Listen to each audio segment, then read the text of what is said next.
All right. How's it going? It's a podcast day, and we're so excited to have everyone here again all together. Today's a special day.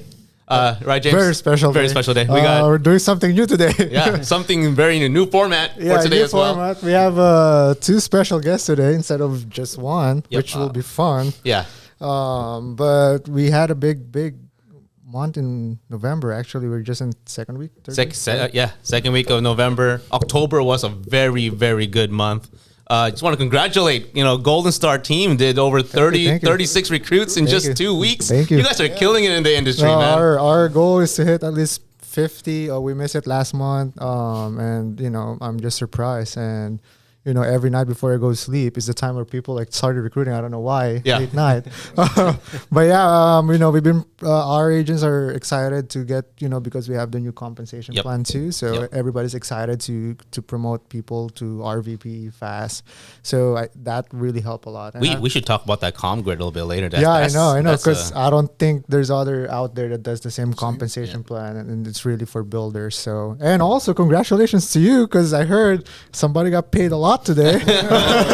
So, I know you talk outside podcast and business, and you close a big sale. So you guys close to 30,000 income. Yeah.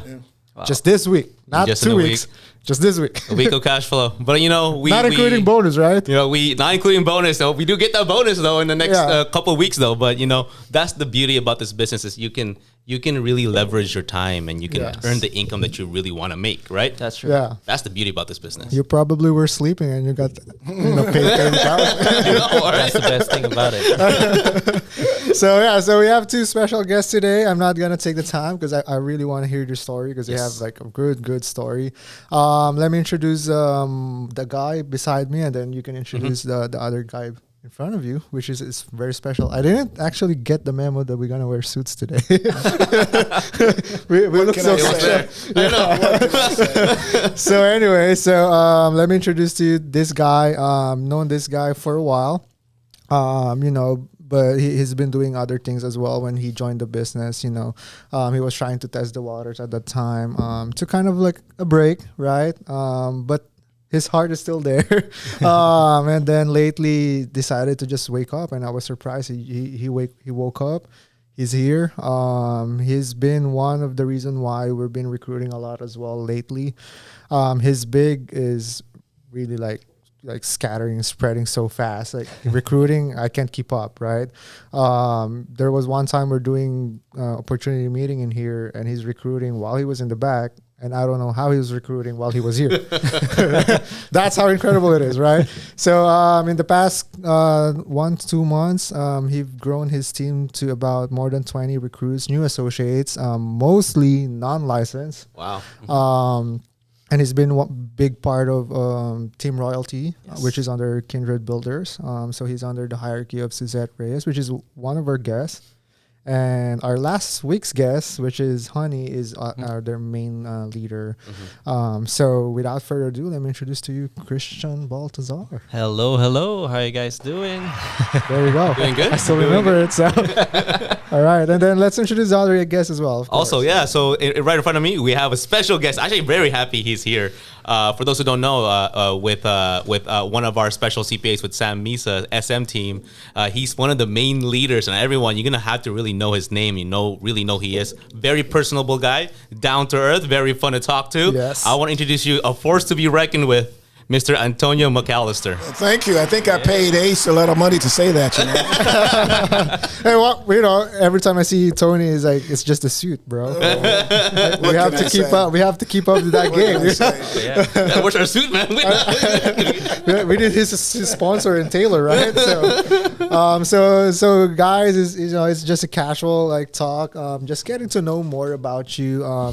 We know each other like almost the whole thing, but for a lot of our viewers and listeners, they want to know who you guys are. So it's very casual. Just talk about your career before or your life. I know I met you before. You were in the car business, right? Yes. Yeah. Car business. So, but before that, were you in corporate world like JOB? Of course, yeah. I mean, just like everyone else, I worked to some. Actually, I started as a nursing also. Oh, really? In yes, the Philippines or here? Here. Oh, okay.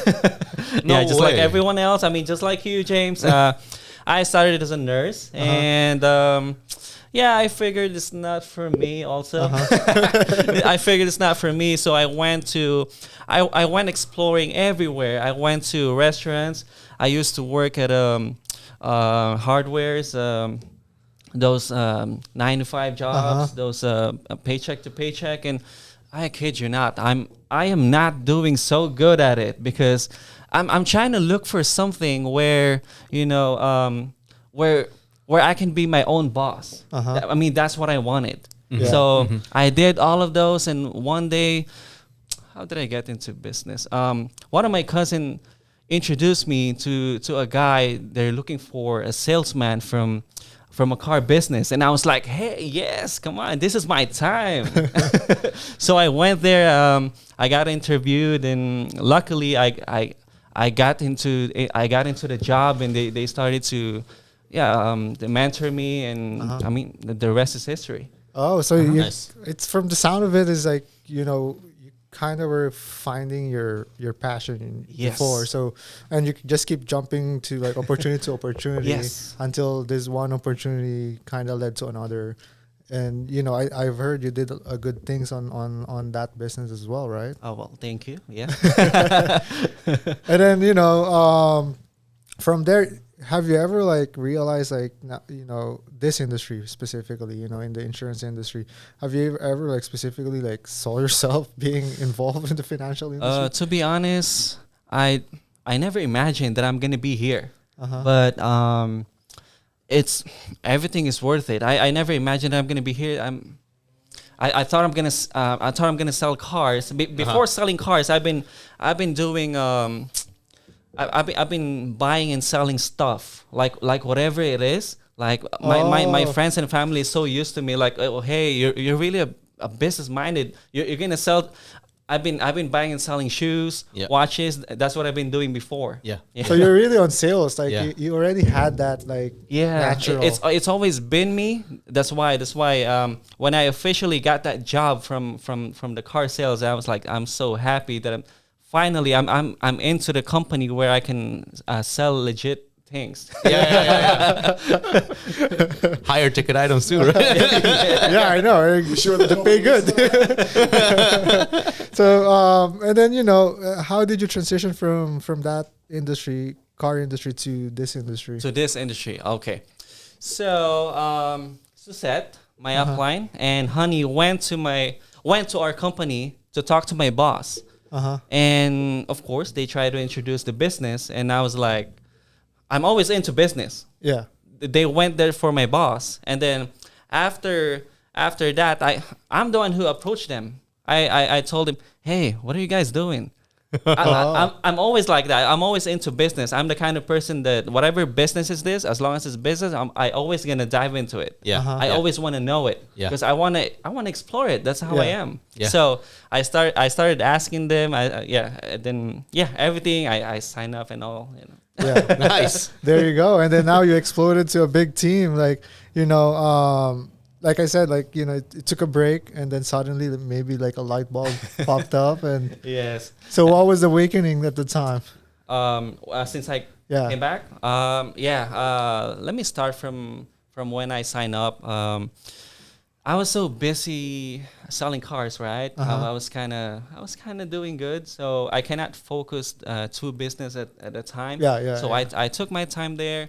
I built I was doing a lot of those marketings. I went to all of those events. I met a lot of producers. I've been sponsoring Concerts and stuff. yeah, concerts, Miss Philippines, whatever it is. I'm always there to meet people. So I was doing marketing and all that, and then suddenly until this year, it came to the point where, I mean, sad to say, all the inventories of the cars kind of low. Yeah. So I mean, traffic is still there. People Yeah. still consulting me. People still inquiring. But then I cannot do about it. There's no Supply cars and to demand. sell. Yeah, Yeah. supply and demand. Yeah. So everything is on the right time. So and then I went to Neupitz. I went to Neupitz to have a good time with my friend, and then Honey and Ate Gemma caught me there. And they're like, "Hey, how are you? It's been a while." Yeah, And yeah. Make the story short, they told me to do this again. Don't waste your license, blah blah blah. And then I'm here now, and I didn't expect that this whole thing is gonna change my life, and it's really good. Yeah, and then It's really worth it. You've been a busy guy for a couple of weeks. Yes, he has. Oh yeah, Yeah. it's like every day there's. And actually, congratulations, because you're officially a regional vice president as of Wow. today. Wow. Thank you so much. He tried to get it in one day, but policies and stuff takes process. Yes. But Yeah. he had the qualification at the time, and today it was officially in the system. So congratulations, and it's a big, Thank you. huge step. And then of course Tony has been with us for a while, quite a while now, Yep. right? Yep. Well, when did you meet him? About last year. Last Yeah, year. last year. Yeah. Last year. Actually, Sam is my accountant. Yeah. Oh. It's a good story. He's been my accountant. And he talked to my wife, and of course, my wife is Filipina. She's a registered nurse in the Philippines. She specializes in dialysis here at Cedars, and then she's now with the VA. And he talked to us about this, and he's been doing our taxes. And I said, okay. And I said, okay. But what I did was I just bought the policy. We just bought the policy for ourselves. Yeah. Yep. And Sam was he saw me, and he really showed a lot of interest. And then he projected what I think I'm able to do. And in doing that, I said, okay. But then what happened was, it's strange. Well, let me say my background first. After graduating from Northwestern, doing my undergrad and graduate work there, my first job was, remember the old Security Pacific National Bank? So I was recruited by different companies like IBM and Aetna and Sony, and they fly you to Texas and sit you in hotels and all that. So I accepted Security Pacific, and they wanted me to go to New York. The regional vice president there flew out, and I told him I would accept the position only if you give me a chance to know how a branch works. They said, well, we never done that before. Well, since I had offer from other places, I said, well, then I'm not going to take it. Yeah. So they agreed. So I was able to go into a branch and incognito, and to know how a teller, chief teller, supervisor, new accounts, loans, commercial, and all that. How everything works. I spent 13 months divided in different things. Wow. But I had to keep it a secret because it never been done. And after that, I said, well, I learned a lot about the bank, which all banks have a code number. So you were for kind of like business. undercover boss, huh? Yeah, I was. I had to keep it that way. Act like I was a newcomer, But my, all of us here are immigrants, I believe. Yeah. Yeah. And so my native language is Spanish, and my dad's side is Portuguese, so I speak Portuguese. I can converse in Italian, but I couldn't speak English when I came here. So I was either considered Cuban, Puerto Rican, or Mexican. Oh. I went to private Catholic school, and I was astonished that people aren't aware that South and Central America is made up of so many different nationalities. You know, because my mom and my family it's a very diverse family of every ethnic language and a lot of language. Because if you meet my sisters and nieces and all that, but from that I went to I went with 20th Century Fox, and certain people like Warren Beatty and Goldie Hawn and John Williams, composer of E.T. and all that, you know. So you switched to like entertainment industry, huh? Yeah, but finances. Yeah. Finances. And I made my money there. And then from there, I, because you have to remember, my brother was the vice president of Teamsters for all of United LA. So he's the one that handles like shutting down airports and studios and all that, you know. So I was, where I live, I was around a lot of politicians. Governor Brown, father, Edmund Brown, Governor Brown himself, the Hahn. Down one block away was Mayor Bradley. At that time, he was captain of the police department, and others. So when I got through high school, my family is like an Italian family. I didn't have to go out and look for reference. My brother says, here are all these different residents. Here's some senators, congressmen. That's a very good reference. So, you know, I got accepted at Stanford and Berkeley and other universities. But coming from a Latin family, as you know, Filipino family, Asian family, Jewish family, very tight-knit. Yeah. So my brother told myself and Jose and Ricardo and Orlando and Rogelio and the rest, listen, if you're an American now, if you want to become a man, you've got to put a little distance. So at that time, my sister was the professor of microbiology at UCLA. She was there for 19, 20 years, retired. And my other sister at private school, administrator. So I accepted Northwestern scholarship because Stanford, those guys gave me scholarship, but I would have to come up with $20,000 extra. My parents didn't mind, but I wanted to put a little distance. So I didn't tell my mom till 10 days before freshman orientation, which she almost collapsed because he thought I'm going to go out there and mess around with all these American boys and get lost. But it was good for me. And from the and then of course from that Security Pacific Bank, I went with Fox. The Fox, and then from there I went with. To be honest, my brother kept telling me, "Look, Gil Garcetti wants to talk to you." So I finally decided, okay. So we met downtown here. And what it was, they had started the bad check writing for LA County and so forth. And he wanted me to take a look at it. And so I finally did. And they had all these captains and lieutenants who taught these courses because they were looking for a diversion from going into the criminal system because it was backed up. So I noticed there's nothing but high echelon detectives and captains. So I said, if I'm going to do this, I'll help write some of the policy, but I want to bring in the private sector. So I brought in one lady from Visa and so forth. And what I did was I opened up the classes, Mount San Antonio College, UCLA, Valley College, West LA, USC, and so forth. I opened up all that. And I did that for 13 years. Wow. It was a lot of money making. And then I said, okay, that's enough. But they called me and wanted me to do the whole thing in Spanish as well because of the law in Spanish. But they offered me a ton of money. But I told my sister Teresa, I can't. I'd be a hypocrite because I couldn't speak Spanish. I was blessed to have a good education, had tutors. And you're in the United States. You're going to go in the bank. You can't speak Spanish. You have to speak English as well. Yeah. So I would just be hypocritical taking the money and just not really providing anything for the people. So I told them no. They kept after me.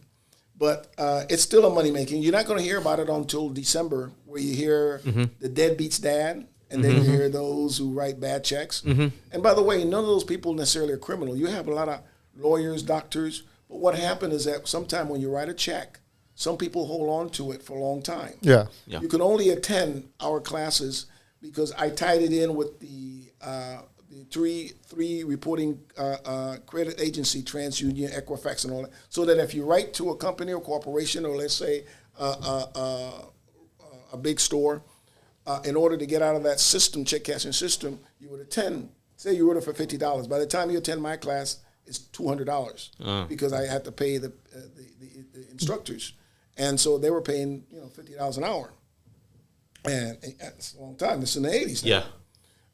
And so therefore, they would get a certificate with the governor's name, the judge, the district attorney, and my name. And you can make a copy of that and send it to the reporting agency as well as the store. You out of that system, you completed it. And then from there, the well-known, I don't know if he passed away or not, a pathologist in Beverly Hills called me. And they were opening up a school, ultrasound, Beverly West Coast Ultrasound. They were opening it up.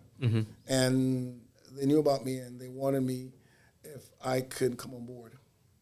And I looked at the whole situation for a while. It's right there on at La Cienega and between Olympic and Wilshire. And so I finally came on board, and I handled loans the people, and I knew, students, that's a lot of money you're talking about. Yeah. They have to, some of them are workers, some are single parents, some of them have one kids. So I knew how to handle that because, but what I was trying to do also is I have a thing for immigrants because I'm one. So a lot of times we're told what to do, where to go. Yeah. But it's the wrong information. And sometimes you waste a lot of time. That's right. Okay? So what I did was I was able to pull out a lot of those people from Bosley Institute that does the hair transplant and other different nationalities, and I brought them in because I said, you're not getting paid enough. And some of them getting, what's that, carpal tunnel? Yeah. Because they're doing that.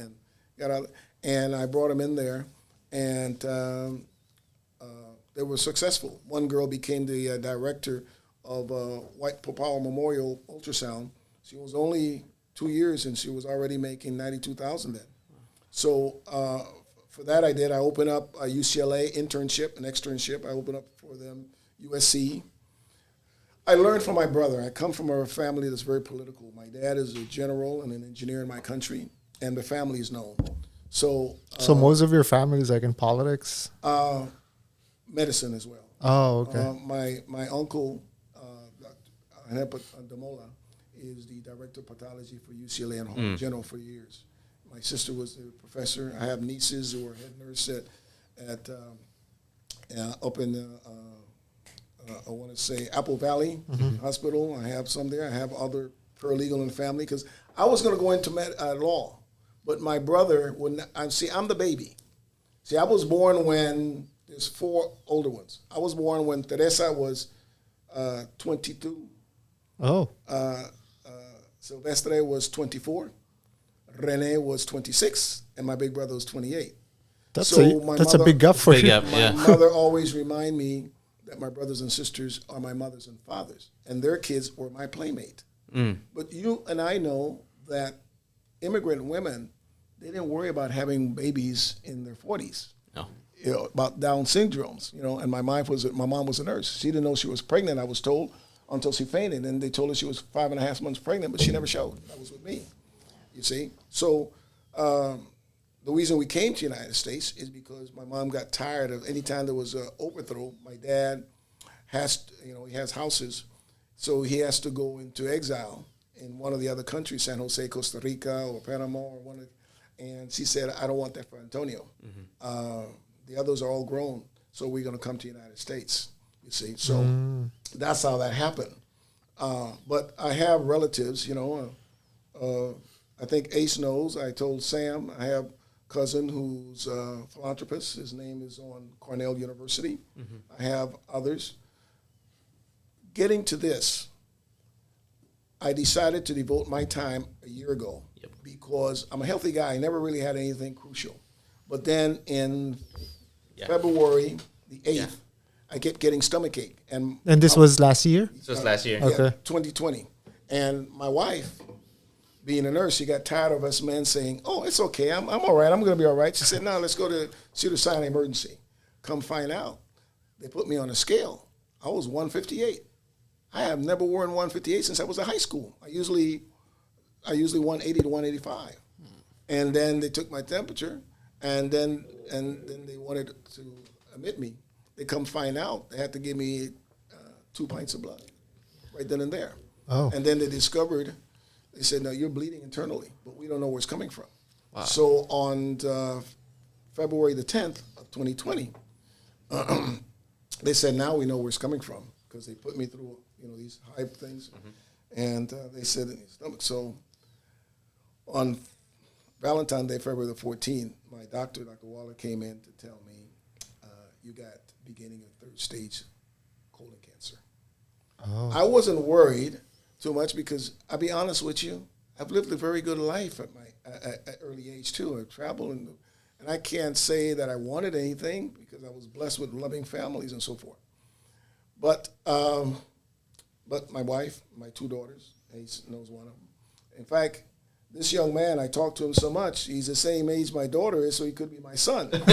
Who knows, right? Yeah. Well, no, don't get into that now. I'm going to have Annie looking over my shoulder. So what happened was Sam knew, and then by coincidence, the following year, in January, Estrella got lung cancer. Yeah. Oh. Now, but we were lucky because we were handled by some of the top physicians at Cedars-Sinai. Not everybody's that lucky. And on top of that, I have my ideas, as Ace knows, and I told Sam, I don't tell a lot of people, all my operations, which is over $450,000, because when you take chemo every, he knows, once every 2 weeks, 13, 15,000. Yeah. And that doesn't even go for the other medical things that they do. Just the chemo itself. Thank you. Yeah. And I did 12, which they do really unheard of, my doctor say. Usually they stop at 7 or 9 because of the sensitivity. Yeah. But I was able, but I didn't get any of the 30. Side effects except the sensitivity, which I really don't have this no more. I have some of it, but I didn't have to pay anything. Cedars-Sinai sent me a letter stating that everything would be taken care of. Now, I have friends who are also Filipinos and other nationality who are not that fortunate. It doesn't matter what field or how much you made during the years. Cancer can really bankrupt you. Yeah. I sit in that lounge in oncology on Doheny and Beverly Hills on Wilshire, and you see so many nationalities, so many age, people crying because they lost their homes, because their mortgage. You're 50, 60, 70 years old. You don't have 20 years more to play with. Yeah. And then when you see 17 and 14-year-old kids who are in dire situation with cancer, you say to yourself, my God, I'm glad I didn't have that when I was that age. Yeah. I couldn't do anything. So I decided to really look at this, be hands-on. But what I did was, and that's the way I am, I listened to Ace. I listened to Sam. Sam is a very good leader, and we have a very good group, the SM group. We support each other. And but I had to find my niche. You see, there are some people who are presenters. There's some people who are recruiters. There's some people who, they like to work only in a computer. I have to find my niche, what's comfortable, what I can do. I know what I can do now. So, I'm not letting it out because I told Ace and Fred. Yeah. But we have something to offer. Yeah. And Ace looks at me one time and told me about a year ago what he sees in me. And Fred was going to tell me, and I told him not to tell me. But people project and see certain things in you. Yes. But you kind of know it already. So I think the Lord, with so many people that have passed away, there's a reason why I'm still here. Yeah. And I think the Lord said to me, basically, it's time for you to give back. It's time for you to help others that you know of. I'm the only non-Filipino in my position in El Shaddai. Yes. And I was able to pay the way for one other guy. He's a Black American guy. But at that time, for more than 12 years, I've been with El Shaddai now for 20 years. And so a lot of people know me in all the states of the United States and the Philippines. They see me on, convention and all that. So I said to myself, since I deal with that, and since I have a lot of Persian, Armenian, Russian, Latin friends, they are not aware of this.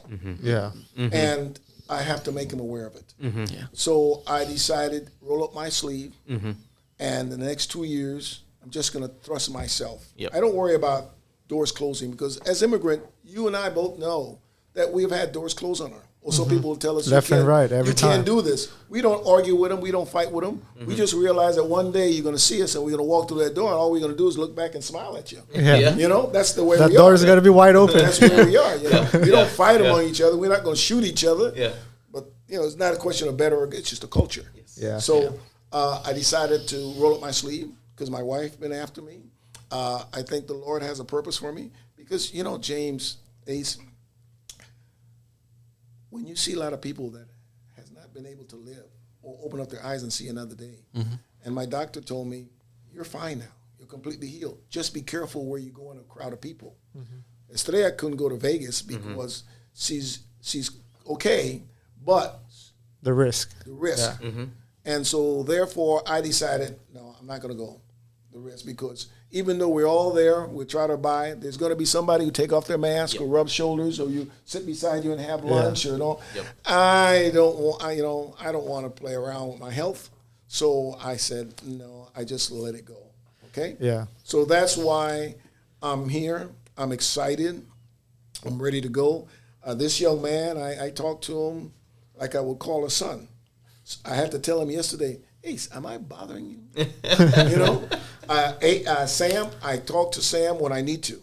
Yeah. Because he's bombarded and he has Yes. taxes and all. Yeah. But I don't feel that I need to talk to somebody every time if I don't have a question or something I need Yeah. to elaborate on, because you're wasting their time. And so therefore, but each of these guys, they spoon feed me. I'm older than all you guys. And I came along. It doesn't look like you're old. The good genes in the family. I should bring my sister, who's 86, and my other sister, who's 92. You wouldn't think they're that. Wow. People always tell family, you don't look. I think it's a tribute to good genes. Yeah. Yeah. So, because one grandmother, you have to understand, my mother is Chinese. She came here from mainland China. You're very diverse. They were like China. She went to Cuba and then went to Barbados. Met my grandfather. Had one child, my father. And then on my mother's side, she's from Barbados, the same area that Rick Fox and Michael Thompson, the basketball players, are. We're very diverse. I will bring my daughter here. You'll see. She is very, what you guys would call, what do you guys call? You don't say mulatto. What's the other word? Mestiza. Mestiza. Very mestiza. Mestiza. He knows. Yeah. You've seen her. Very much so. You don't think she's Filipina. Yeah. So, but, I just became a grandfather. Congratulations. Yeah, thank you. We opened up Jessica, the daughter, a $500,000 policy. Yeah, you mentioned that. Yeah. And for my grandson, who just turned 14 months, Yeah. $300,000. Yeah. Wow. Why I did that? One thing I learned about this, and you guys are very young. I wish, like I told Sam, I knew this was going on 20 years ago. Because the advantage is if you're very young, you can really, really do a good job, not only on yourself, but to other people. Yeah. Because the duration of time you don't have to worry about. But for some of us who are in our 50s and 60s, it's crunch time. Yeah. Yeah. Everything is like fast. Yeah, but fast, but applying yourself and asking questions before you go commit yourself. So I'm glad we have a good team here.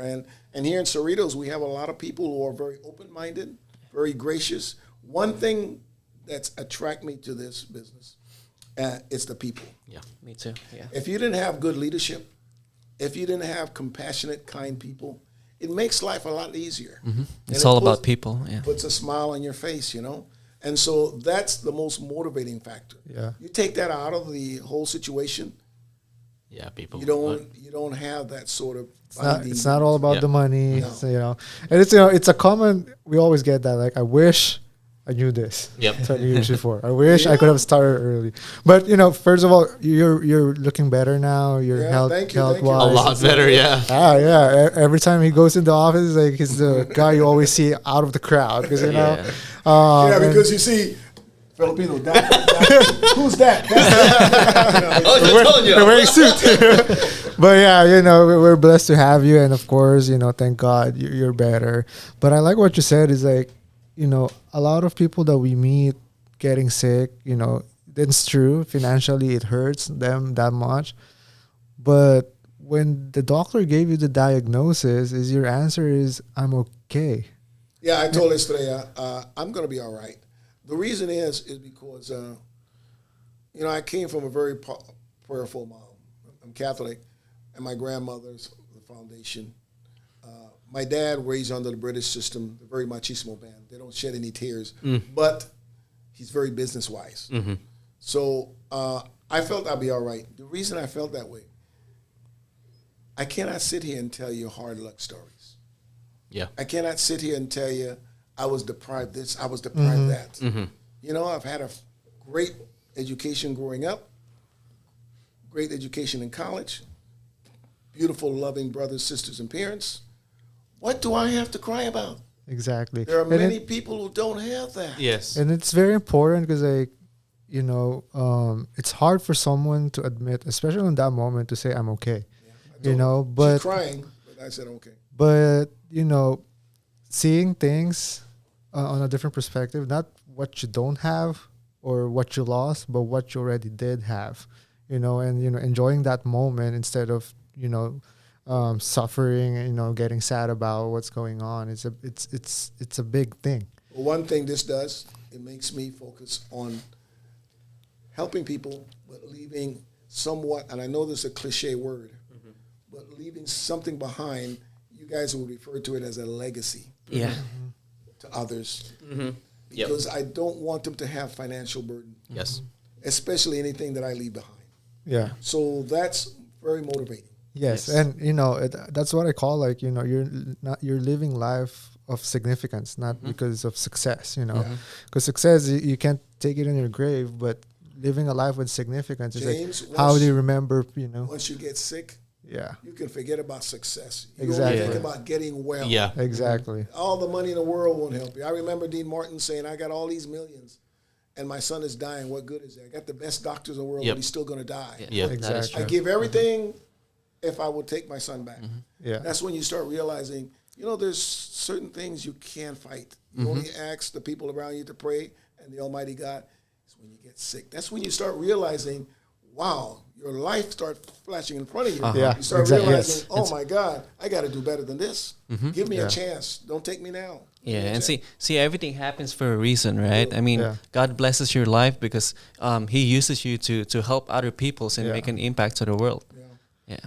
Yeah, and then that's that kind of like your awakening at the time, and when you met Ace and Tito Sam, it's like, this is the story that I have that I can use, and that's a good thing. Is that in this business, it's not really like what the product you can offer, but how can you relate your story to someone else Yes. and maybe able to help that person, no matter like what you offer, but how can I help the next person? And again, it's important in this industry, to not just like, oh, this is what we can offer or this is what we can sell, but how can this make you, realize that eventually if something does happen, you don't have that regret because you already have this, and you guys have the kind of similar story because you all, Yeah. it was scary because like when you mentioned that, like he also had the same thing. Was it so last year too. right? Yeah. Yeah. Right? Yeah. I told you when I got hospitalized on Oh, July, yeah, right? yeah, Oh, really? Yeah, like July. And the same too, like stomach and stuff. So it changes you in a different way, because like it make you realize like what you had. Yeah. like we take life for granted. Like we complain a lot of things that we don't have. Well, I don't have a nice car. I don't have a nice house, or I don't deserve this, or this job is not for me. But once something happened like that, it's like I'm thankful that I had that. Hey. Yeah. So I didn't share the story. Actually, it's very funny because you said that regarding. I remember that day specifically, and I felt like I was getting a heart attack. Right, my wife sees me, why are you running? So I was running across the house into the closet, and my wife goes, "Why are you running?" Because I was like holding my chest. In reality, it was my stomach, but I felt like it was a chest pain. And I go into the closet, and the first thing that I did was I opened up the safe, and I got out the life insurance policies. Yeah, so my wife tells the story every single time, because the first thing I ever did, I ran to the closet, opened the safe, got all the life insurance policies ready to go. Because you talked about legacy, and I'm like, okay, if I am to die today, take care of this. Hey, this is what here you go. This is taken care of, right? And it's just a moment, like when you figure out, it's like, man, like if this is my time. This is my time, but let me get everything ready. I know my family's gonna be okay. My family's gonna be okay, and that's why I love what we do. It's not just about life insurance now; it's about living benefits.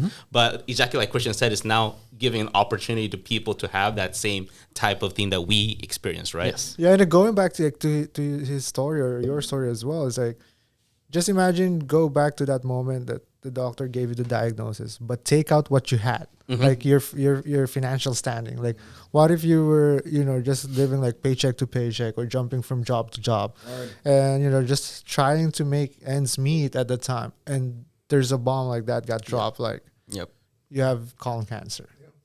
And guess what? You have to do 15 chemotherapies, and each one is $13,000, which is like all close to $200,000. We're gonna get that money. Oh yeah, it's true. It's you tend to forget that I had cancer. You're just focusing like, how can I even afford it? Like, why do I have to live longer? Yeah. And we talking about just chemo. You and I both know that in between there, you get a lot of SCAT scan. Yes. Yeah. That's a lot expensive because there's some All the power. procedures. Oh man. Yep. Yeah. That's a lot of money. Kind of like our Tito Joanne, one of our guests, our client. Before chemo, she has to get injections too, and that costs a lot too. So it just piles up, and that's just the medical part. You still got to live. Like, you still have expenses. You still have bills. Yeah, it's still piling up. You know what blew me away, James? And I'm going to make a big copy of that when we do a presentation. My operation on February the 10th? A month later, I saw the bill. Just the operation. I can memorize it. $257,630. Imagine that. Just the operation. Just the operation and all it entails. Just that. Wow. And I looked at that, and I said, "Oh my goodness!" And then, as you look at your whole medical, and all that, we have good insurance, but insurance not going to cover everything. Yeah. But when I because of Cedars and all that, and with our primary insurance and all that, and PPOs, I looked, and then when it says how much you owe, $0. And I said, Your heart drops. Yeah. God, just think about that. Now, you gotta understand, that's before I started getting chemo. Yeah. That's just the initial operation.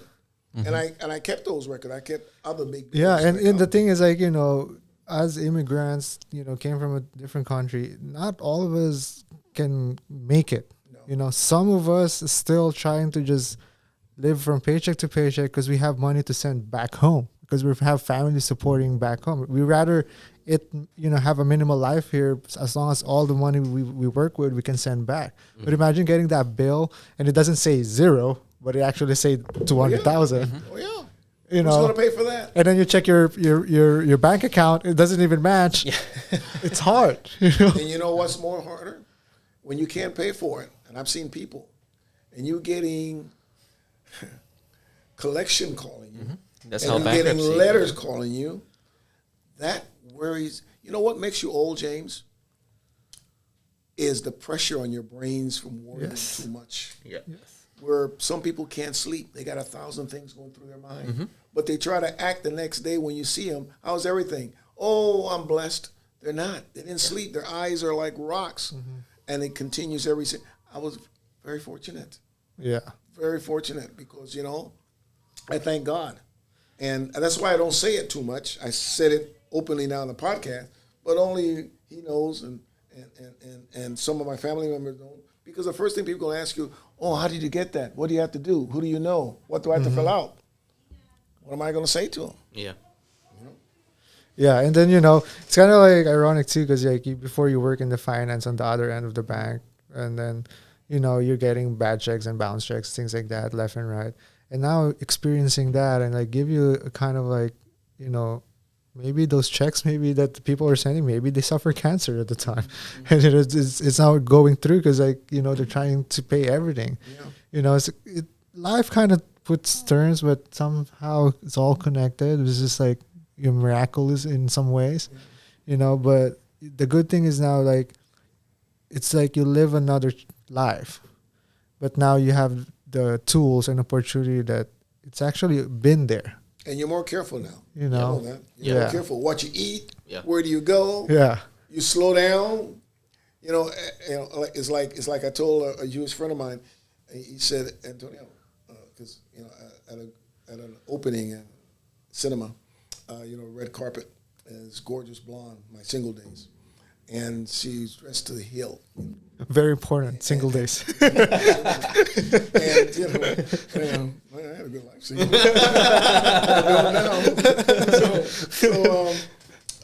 See, she looked. She was an older lady. We were young, and she looked great and all that. And he said, "I think she wants to meet you." I said, "No." He said, "Why?" I said, "Yeah, she's beautiful, man, but she's much older than me. She's about 15, 20 years older, but she don't look that old." He said, "Why?" I said, "Listen, when you mess with somebody like that and they're dressing very young, two things. They missed their childhood and their teenage years, and they're trying to come back to it. Now you get involved with somebody like that, they're going to be emotionally attached to you. They're going to want to own you because they miss, you see, when you go through your teenage years and your prom and all that, you don't miss it. But if you're 40, you're trying to act like you're 20. You're missing something. And it's going to cause you emotional problem. Yeah. You see, because she's missing those times. He looked at me and said, "I didn't think." I said, "You have to think about that." Because obviously she had kids or got married very early. She didn't go through the stages. That's true. Now you get in her life, she gets emotional. Next thing you know, she's going to feel like she owns you. Where you been? Where you going? No. I don't want that kind of stuff. You got to be stressful. You got to be careful, man. You got to be careful. One thing I was taught when I was by the men in my family, you don't create a family unless you can support them. Yeah, that's the way the men in my family. We protect girls, but you don't just go have babies just because somebody said, "Oh, it's gonna look cute." The mother looks pretty and all that. Oh, it's more than that. There's more things to it. It's not that they were good. We listened to them. You didn't pay attention. You say to yourself, "These guys are old. What they're talking about." But then you grow older and you realize it makes sense what these guys say. That's what I mean. So anyway, don't ask me any more questions. Panamanians, we talk a lot. Man, so be careful. No, I love your story. It's very we learn inspiring. a lot. Yeah. We learn a lot.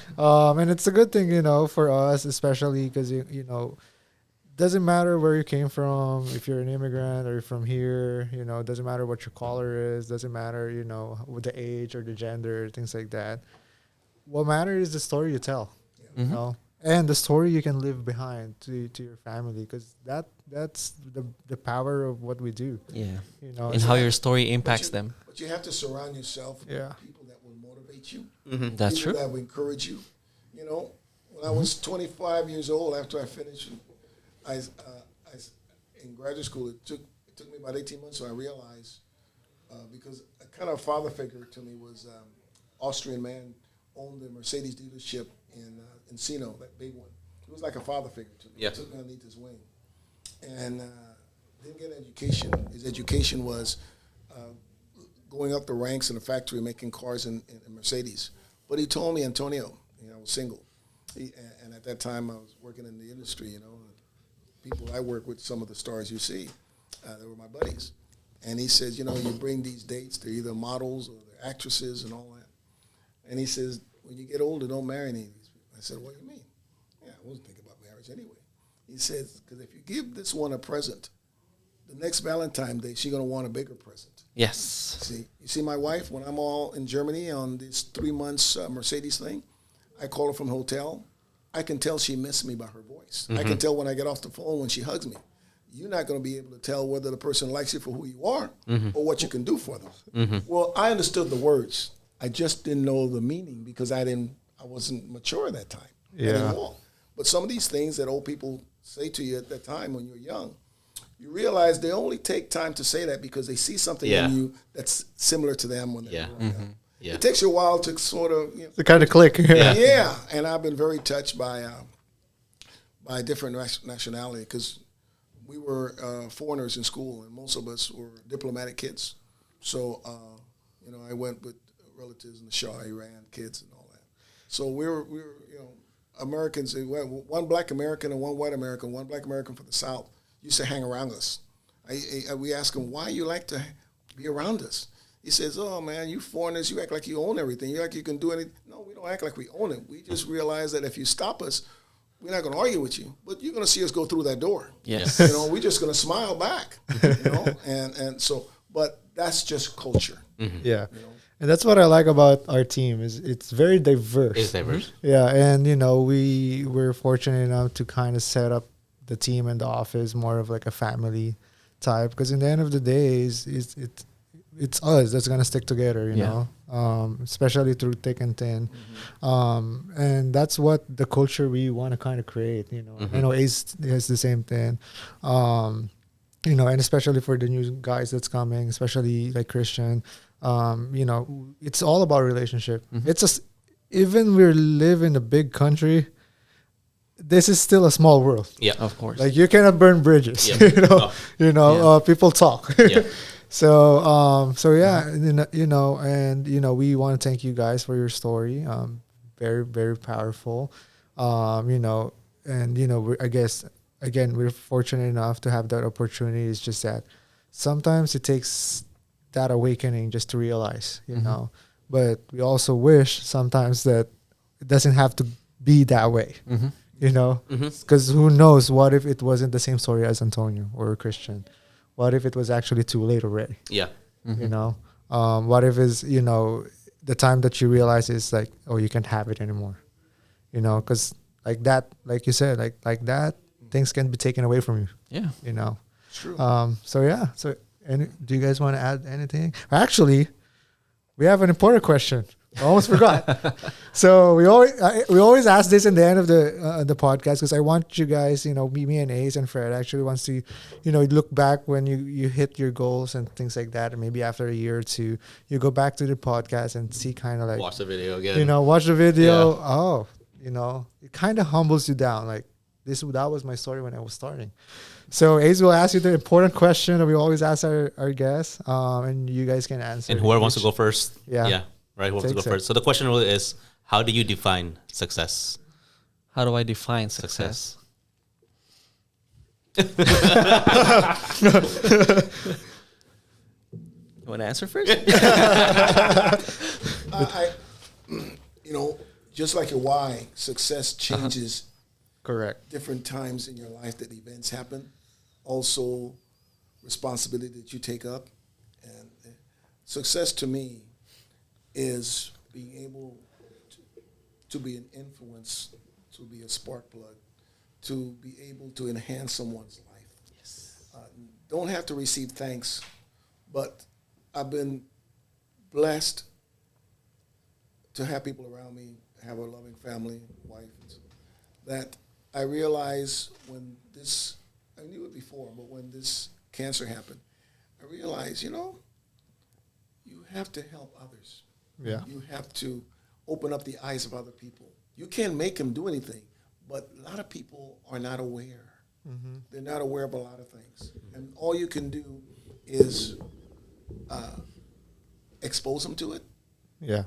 Give them option in life, because option is the most important thing.